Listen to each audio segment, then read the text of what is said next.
제24장 진리를 찾아서 산비탈에 위치한 BYU 예루살렘 센터 1987년 3월 8일 BYU 근동 연구 예루살렘 센터에 80명의 학생들이 들어왔다. 이날 새벽 라마트 라엘 키부츠의 이삿짐 트럭 3대와 버스 2대가 도착했다. 예루살렘의 남동쪽 변두리에 위치한 이 공동체는 BYU 유학생들이 지난 7년간 거주하며 공부해온 곳이었다. 새로운 센터로의 이사를 갈망했던 학생들은 즐거운 마음으로 소지품과 학교의 장비를 모두 차에 실었다. 새 숙소에 도착하자 그들은 띠처럼 길게 늘어서서 책, 상자, 여행 가방 등을 스코푸스 산의 오르막 계단으로 나르기 시작했다. 유학 프로그램의 책임자인 데이비드 갤브레이스는 그 모습을 바라보며 흡족한 미소를 지었다. 교직원들이 건물을 준비하느라 쉬지 않고 일했지만 건물의 일부는 아직 미완공 상태였다. 직원들은 세탁기와 건조기를 설치하고 방을 배정하고 물품을 구입했다. 어찌된 일인지 센터에서 사용할 수건과 화장지를 구입하는 것을 잊어버리긴 했지만 그것들은 텔아비브에서 오는 중이었다. 2년 전 BYU 총장 제프리 R. 홀런드는 전도를 하지 않겠다는 합의서를 가지고 예루살렘에 와서 좋은 인상을 남겼다. 하지만 정통파 랍비들은 이 합의에 회의적이었다. 그들은 공사 현장과 시장실 밖 그리고 데이비드의 집 앞에서 계속 시위를 벌였다. 교회는 호의를 사기 위해 이스라엘의 큰 홍보회사 중 하나를 통해 신문과 텔레비전에 정보 제공 광고를 냈다. 교회의 우호적인 몇몇 유대인들도 이스라엘 정치인들에게 성도들의 정직을 보증하는 서신을 보냈다. 최근까지 예루살렘의 시 조사관은 건물이 완공되기 전에는 누구도 건물을 점유할 수 없다고 주장했었다. 그러나 데이비드와 BYU 교직원은 센터의 완공된 구역, 즉 숙소와 일부 강의실이 있는 1층부터 4층까지에 대해 이사 허가를 받았다. 시 조사관은 시의 여러 부서가 허가를 내주었다는 사실을 알고는 깜짝 놀랐다. 학생들이 이사한 후 데이비드는 그들을 큰 강의실로 불러 모아 건물 관리법에 대한 3시간짜리 오리엔테이션 모임을 진행했다. 이날은 센터 건립을 반대하는 이들의 항의조차 없이 평화롭게 지나갔다. 해진력학교에서는 예루살렘 구시가의 멋진 전망을 감상할 수 있었다. 학교는 고대의 도시와 그곳에서 신앙을 품고 살았던 사람들에 대해 더 많은 것을 배울 수 있는 아름다운 장소였다. 데이비드는 그날 늦게 홀런드 총장에게 편지를 썼다. 드디어 새 건물에 들어왔습니다. 저희는 그동안 여러 달을 시멘트와 석재로 된 건물에서 일했습니다. 학생들은 이 건물의 생명의 숨결을 불어넣고 있으며 차가운 석재 폭도와 활기 없는 강의실들이 이제 행복의 기운을 풍깁니다. 에즈라 테프트 벤스는 교회 회장이 된 지 얼마 후 러셀 M. 넬슨 장로에게 새로운 임무를 주었다. 장로님은 유럽과 아프리카의 교회 재반사를 담당하고 더불어 동유럽 국가들을 개척하는 특별 임무를 수행하셔야 합니다. 넬슨 장로는 깜짝 놀라 생각했다. 나는 심장을 여는 의사다. 국가를 여는 일을 내가 어떻게 안단 말인가. 제2차 세계대전이 끝나고 중동부 유럽이 소련의 영향권에 들어간 후로 교회는 극히 드문 경우를 제외하고는 그 지역에 선교사를 파견하지 않았다. 이 임무는 외교 분야를 좀 더 잘 아는 사람이 맡아야 하는 것 아닌가. 그는 의아했다. 델린 H. 옥스 장로님 같은 변호사를 보내면 좋지 않을까? 넬슨 장로는 이렇게 생각했지만 임무를 받아들였다. 얼마 후 미국과 소련의 외교 관계가 개선되기 시작했다. 1986년 10월 소련의 종교문제협의회 의장인 콘스탄틴 하르체프는 워싱턴 DC에서 교회를 대표하는 이들을 만났다. 그는 소련의 종교의 자유가 존재한다는 사실을 교회가 이해하기를 바랐다. 그 모임에 대해 알게 된 넬슨 장로는 하르체프를 만나 논의를 계속할 수 있도록 총관리 여권 2명을 보낼 것을 교회에 제의했다. 제1회 장단은 넬슨 장로와 함께 70인 정원회의 한스 비 링거 장로를 보내기로 했다. 1987년 6월 10일 아침 넬슨 장로와 링거 장로는 모스크바에 있는 하르체프의 사무실을 찾아갔다. 하르체프는 업무차 출장을 준비하고 있었기 때문에 이야기할 시간이 많지 않았다. 한 가지만 여쭤보고 싶습니다. 넬슨 장로가 말했다. 저희가 대표하는 교회가 러시아에 세워지려면 어떻게 해야 합니까? 하르체프는 성인 회원 20명이 거주하는 구역이나 도시에는 교회를 등록할 수 있다고 재빨리 설명했다. 넬슨 장로는 사람들이 교회의 가르침을 배우기 위해 자발적으로 들를 수 있는 방문자 센터나 읽기 공간을 소련에 열 수 있는지 물었다. 안 됩니다. 의장이 말했다. 이건 닭이 먼저냐 달걀이 먼저냐의 문제입니다. 넬슨 장로가 말했다. 회원이 있어야 인가를 받을 수 있다고 하셨는데 경전을 읽고 나눌 수 있는 작은 공간이나 방문자 센터 없이는 회원을 확보하기가 어려울 것 같습니다. 그건 그쪽 문제죠. 하르체프가 말했다. 그는 자신의 전화번호를 알려주며 다시 만나자고 했다. 그러고는 그동안은 하르체프의 두 대리인과 이야기해보라며 인사를 건넸다. 안녕히 가십시오. 대리인들은 넬슨 장로와 링거 장로에게 좀 더 많은 정보를 주었다. 그들 말로는 소련 국민들은 양심의 자유를 누리며 공공연하게 종교 생활을 할 수 있었다. 하지만 선교사들이 나라 안에서 전도하는 것은 허용되지 않았으며 정부는 종교 서적의 수입을 규제했다. 개인들은 각자 집에서 종교 예배를 보고 다른 사람들을 예배에 초대하고 관심을 표현한 사람들과 믿음을 나눌 수 있었다. 시내에는 예배 장소도 몇 곳 운영되고 있었다. 대리인들은 넬슨 장로와 링거 장로가 현지 러시아 정교회, 제7일 안식일 재림파, 복음주의 기독교도 유대교 교구의 지도자들과 만날 수 있도록 추선해 주었다. 시내를 돌아다니며 신앙을 가진 사람들을 만나면서 넬슨 장로와 링거 장로는 공식적으로는 무신론을 표방하는 국가의 종교적 다양성이 존재하는 것을 보고 놀랐다. 그럼에도 불구하고 넬슨 장로와 링거 장로는 소련의 교회를 설립하기 위한 요건을 생각하며 이 일은 달성 불가능한 과제가 아닐까 생각했다. 선교사도 읽기 공간도 하나 없이 교회가 인가를 받는데 필요한 20명에게 어떻게 다가갈 수 있단 말인가. 모스크바에서의 마지막 날 넬슨 장로는 잠이 오지 않았다. 그는 일어나서 붉은 광장으로 갔다. 이 대광장은 성벽으로 둘러싸인 소련 정부의 본부인 크렘린궁 바깥에 자리 잡고 있었다. 광장은 텅 비어 있었고 그는 날이 밝으면 그곳을 찾을 수천 명의 군중을 생각했다. 모스크바에 온 후로 그는 평범한 사람들의 모습에 감동하고 있었다. 그는 사랑으로 다가가서 그들 한 명 한 명에게 예수 그리스도의 회복된 복음을 나누고 싶었다. 나는 누구인가? 왜 여기 있는가? 라는 질문이 끊임없이 그의 머릿속을 맴돌았다. 그는 자신이 외과의 미국인 남편, 아버지, 할아버지라는 것을 알고 있었다. 그러나 그는 주님의 사도로서 모스크바에 왔다. 소련의 교회를 세우는 것이 얼마나 어려운 일인지 알게 된 지금, 자신의 임무가 너무도 벅차게 여겨질 수 있었지만 그는 희망이 있었다. 그는 생각했다. 사도들은 자신의 사명을 알고 있어. 구주께서는 사도들에게 세상에 나아간 모든 족속과 나라와 방언과 백성을 가르치라고 명하셨다.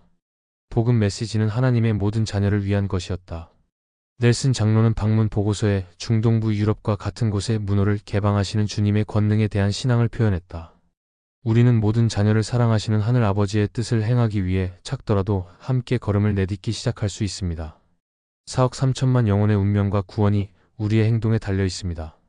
1987년 8월 6일 사도 델린 H. 옥스는 브리검 영 대학교의 많은 청중을 앞에 두고 연단에 서서 침울한 표정을 지었다. 솔트레이크 시티에서 발생한 폭탄 사건으로 후기 성도 2명이 목숨을 잃은 지 2년이 지났다. 당시 희귀 문서 판매상이었던 마크 호프만은 살해 혐의로 재판을 받고 유죄 판결을 받았다. 또한 그가 교회의 성스러운 역사에 대한 신앙을 약화시키기 위해 만든 몇몇 문서를 포함하여 교회에 팔고 거래한 문서 중 다수를 위조했다는 사실도 밝혀졌다. 그 2년 동안 BYU의 학자들은 사람들의 신앙을 확고하게 다지기 위해 많은 것을 연구했다. BYU 스터디스와 이 대학의 종교연구센터에서는 조셉 스미스와 그의 번역을 다룬 중요한 기사와 새 책을 출간했다. 또한 고대 연구 및 몰몬 연구재단은 누구보다도 몰몬경과 값진 진주를 확고하게 지지하며 많은 학문적 저술을 남긴 휴 니블리의 전집을 출판하기 시작했다. 그리고 BYU는 교회의 역사, 교리, 관행에 관한 기사가 담긴 몰모니즘 백과사전을 출판하기 위해 국제적으로 이름이 알려진 출판사와 협정을 맺었다. 그럼에도 불구하고 많은 성도들은 마크 호프만의 속임수를 이해해 보려고 애썼고 이로 인해 BYU는 교회 역사와 호프만 사례를 주제로 학술 대회를 개최하게 되었다. 오늘 옥스 장로는 그 비극을 둘러싼 사건들 가운데 교회의 역할에 대해 말하기 위해 이 학술회의에 왔다.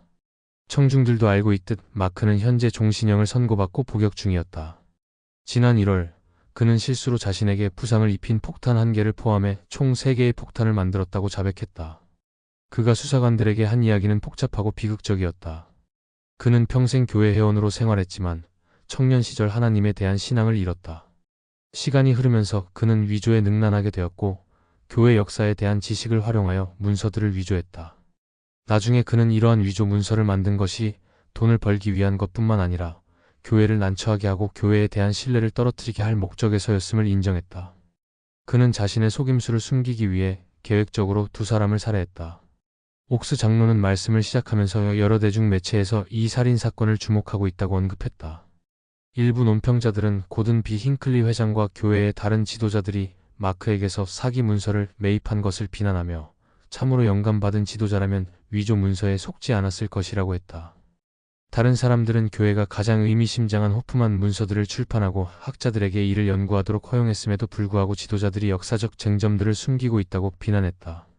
옥스 장로는 학자들도 전국에서 인정받는 위조 문서 전문가들을 포함한 많은 사람들도 그 문서들을 진본으로 인정했었다고 말했다.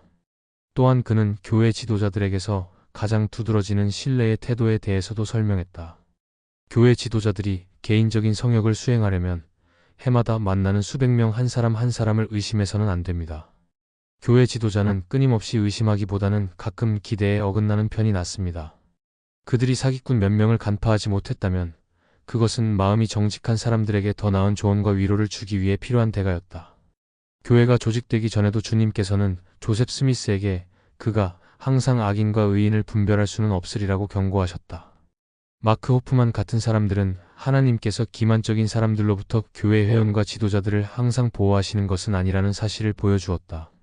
옥스 장로는 말씀을 마치며 모든 사람이 그 끔찍한 경험으로부터 교훈을 얻을 수 있기를 희망한다고 말했다. 악에 맞서 순진하기만 하다면 비난받게 될 것입니다. 그는 현실을 인정했다. 그리고 이렇게 결론 지었다. 우리는 모두 정직하고 객관적인 학문과 진실하고 존중하는 종교적 신앙이라는 도구로 진리를 찾아 나가야 합니다. 우리는 모두 조금 더 조심해야 합니다. 1988년 4월 30일 아이잭 아이크 퍼거슨은 비행기에서 내리면서 차드 은자매나의 열기를 느꼈다.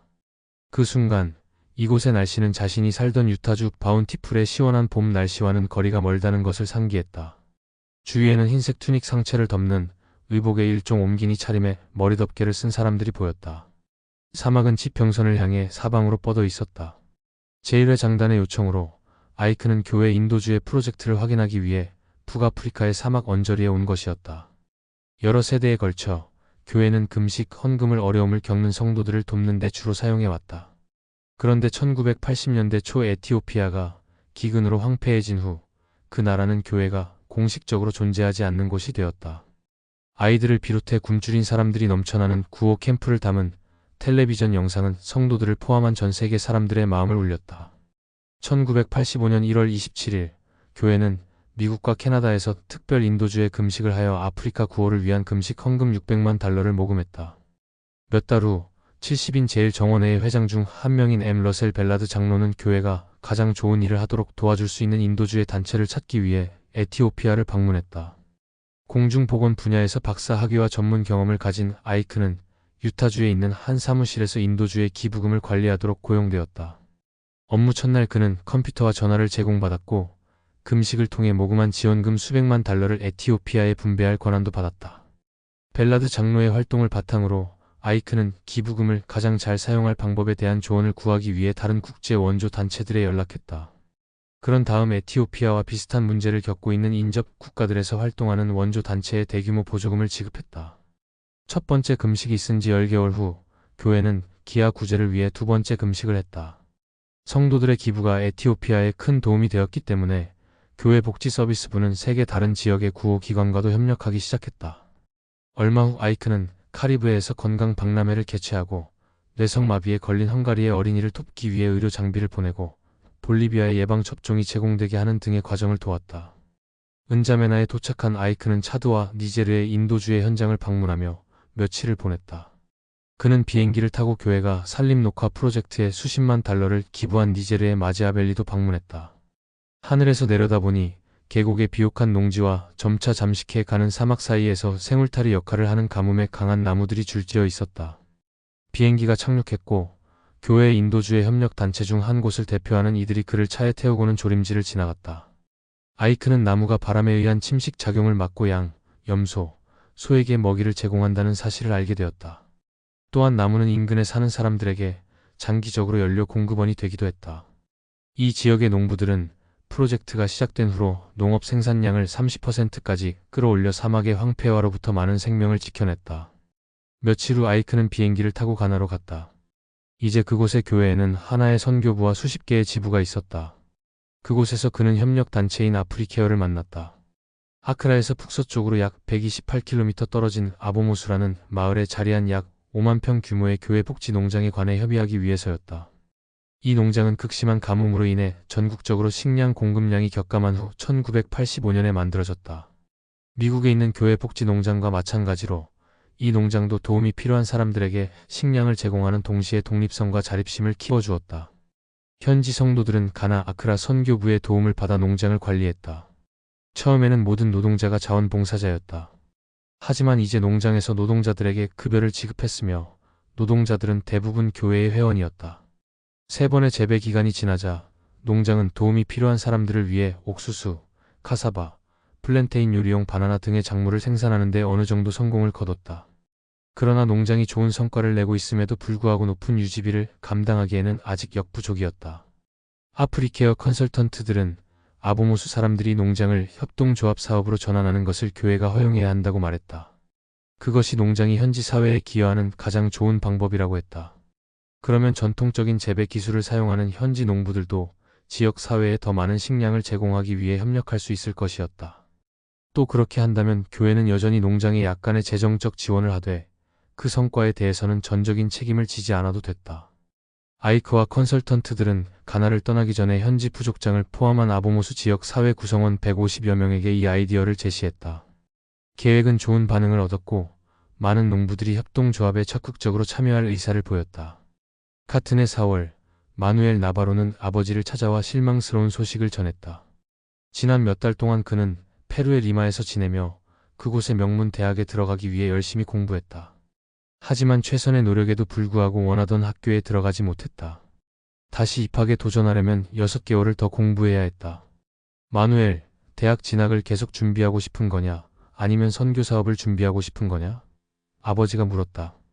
마누엘은 선지자가 봉사할 수 있는 교회의 모든 합당한 청년 남성들에게 선교사로 봉사할 것을 요청했다는 사실을 알고 있었다.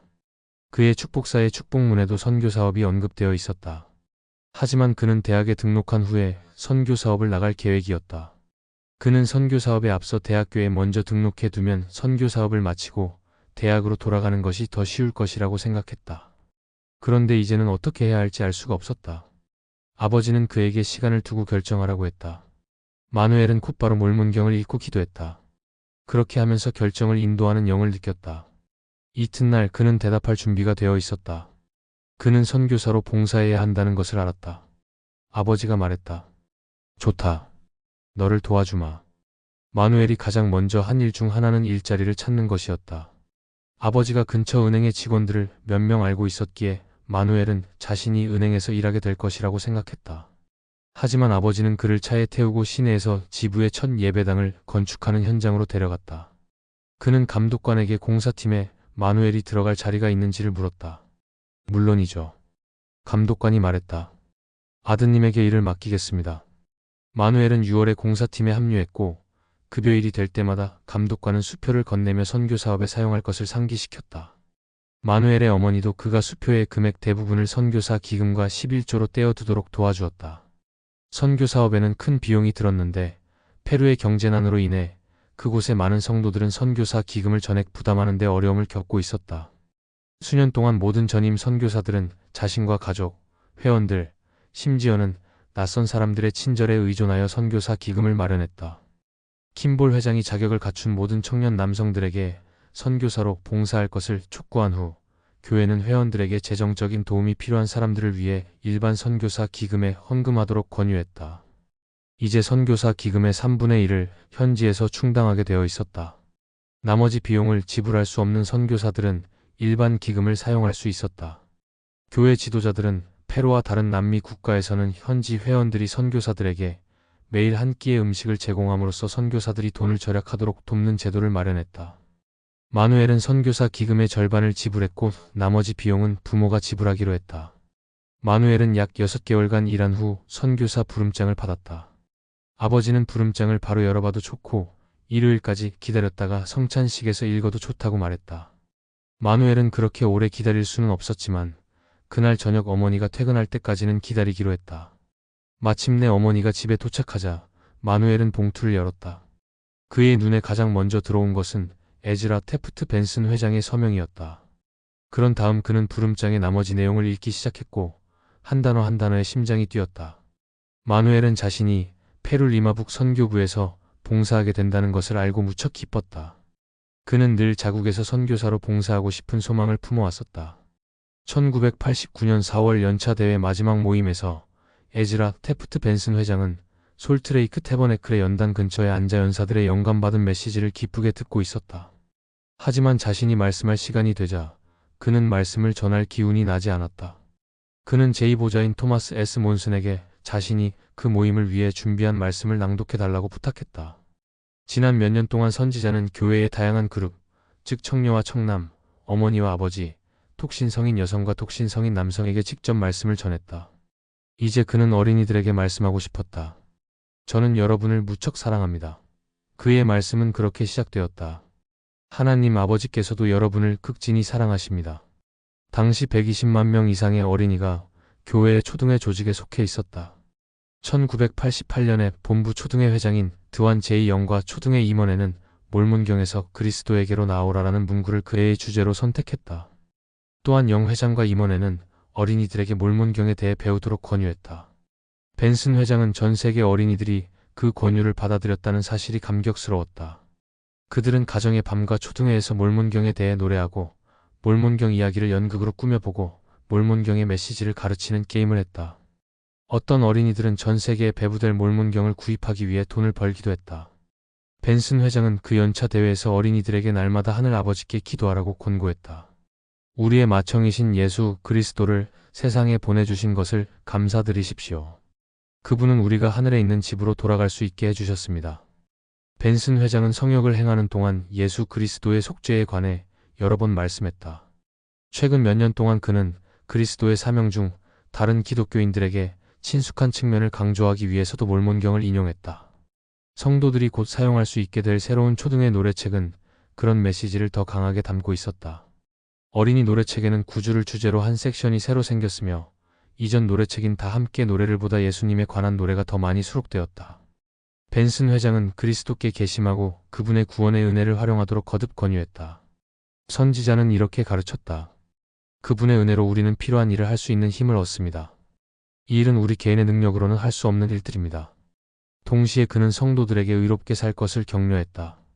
어린이들에게 했던 말씀에서 그는 자신의 믿음을 수호할 용기를 가지라고 했다. 또한 그는 사탄이 그들을 유혹하려 할 것이라고 경고했다. 사탄은 사악한 사람들의 마음을 사로잡아 여러분이 외설물, 마약, 불경한 언행, 부도덕 등과 같은 나쁜 일에 빠지도록 유혹하게 합니다. 그는 어린이들에게 좋지 않은 비디오, 영화, 텔레비전을 피하라고 했다. 말씀이 끝나갈 무렵 벤슨 회장은 두려움 속에 사는 어린이들을 위로하고자 했다. 최근 몇 년 동안 교회 지도자들은 아동학대와 방치에 반대하는 목소리를 높였고 교회는 현지 지도자들이 피해자들을 도울 수 있도록 지침을 발표했다. 선지자는 말했다. 아무도 여러분에게 관심을 보이지 않는다고 생각될 때도 하나님께서는 여러분을 돌보고 계십니다. 그분은 여러분이 안전하게 보호되기를 원하십니다. 만약 그렇지 않다면 여러분을 도와줄 수 있는 분에게 이야기하십시오. 여러분의 부모님, 교사, 감독 또는 친구가 여러분을 도와줄 것입니다. 몬슨 회장이 자리에 앉은 후 청중은 미리 녹화된 영상을 시청했다. 그 영상에서 벤슨 회장은 그의 무릎 주위에 모인 어린이들에게 노래를 불러주었다. 그런 다음 태버네클 합창단이 난 하나님의 자녀를 불렀고 폐회 기도로 대회가 끝났다.